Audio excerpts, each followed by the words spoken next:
This channel supports Extra Life in its efforts to raise money for the Children's Miracle Network. For more information about how to donate and join in their efforts, go to the link displayed here. Extra Life. Play games, heal kids. What up, everybody? This is your boy Black Megas, and just got finished doing the Team Green podcast, and there was an interesting argument going on between two people in the comment section.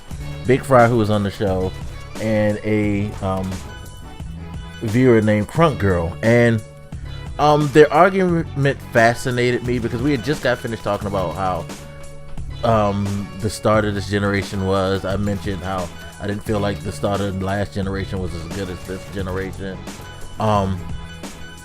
and we were just talking about how different things are at this generation good.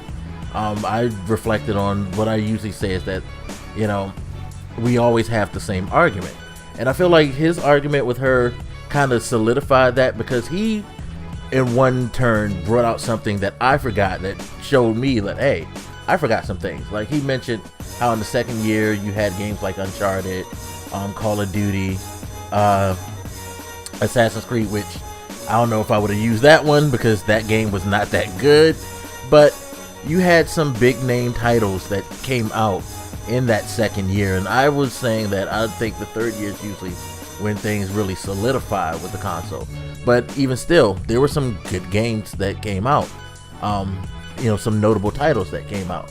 It just made me like think about how, well, perhaps it's the same with just this generation, and kind of made me realize that my whole argument, where I like to say how I think people are just kind of looking at things in a more negative light, kind of is borne out too, because if the same argument was to happen in a podcast 8 years from now, I guess 2007 was the year, so yeah, 8 years from the second year of the PlayStation 4 Xbox One generation, will there be someone like Fry who's going to come in and say, well, yeah, there were good games, because we had Bloodborne, we had Until Dawn, we had Fallout 4, we had Rise of the Tomb Raider, we had Witcher 3. I know we like to say that this year was not great and that this generation is starting out and it sucks and whatnot, but if you really look at it, we've had some really solid titles, just as many at least, if not more, than last gen. And it just brings me back to my whole point where it's always like we remember the past fonder than we do the present. And I think this is what's going to be the case even more so now. I think with the internet being bigger than it ever was, with people being more connected and people having the ability to go out and voice their opinions a lot more and having access to more knowledge, the argument's going to get even more skewed and even more muddled, because I know, like, one of the things is people like to say, well, these consoles don't have the same features as the older game consoles did. And I sit here and I was like, well, I kind of remember when the older game consoles came out and they weren't that full in their release either.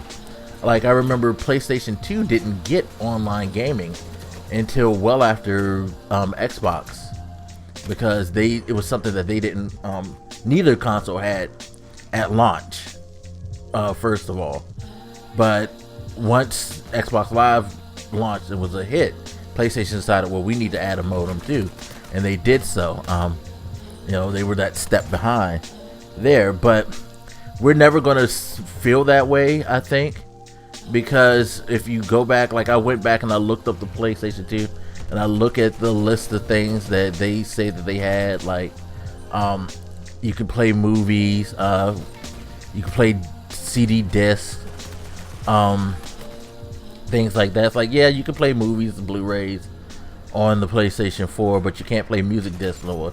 So that's a feature, I guess, that people can call on to. That's better. For me personally, no, because I mostly play MP3 and I do it on my computer. I don't do it on my PlayStation. But the list is definitely going to look better, especially now that we're God knows how long removed from the launch. I'm curious to know what the launch features were, because again, it goes back to my whole thing. We remember things more fondly than we don't, but at the same time, we forget a lot of things. So I guess I'm doing this video just because it's just like I find it fascinating.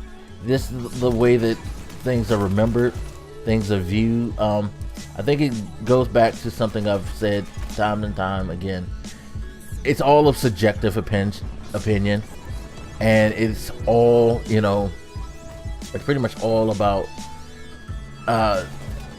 your tastes, your preferences. I feel like we are at a point now where we're being very, very harsh on things more than ever. So we're reluctant to give positive outlook.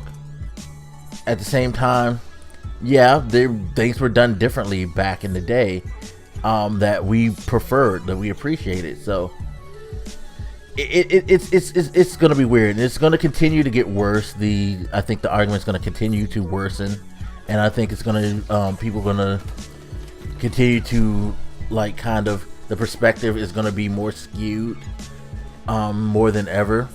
Because I mean, being in the internet age, let's be honest, people are more interested in being right than having a sound discussion, and that hurts the argument. But at the same time, I can see both sides of the thing, and it's just a fascinating thing to me. It's like I'm very curious to see down the line, are we going to still feel like PlayStation 4 and Xbox One are trash with games like I mentioned before, Fallout 4, Bloodborne, Until Dawn, Rise of Tomb Raider? Like, are we gonna ever keep this opinion that these consoles never did enough for us back then? I'm curious to think. You guys let me know what you think. All right, y'all. As always, hit me up. Let me know what you think, and I'm out of here. This your boy Black Makes, and I'm out. Deuces.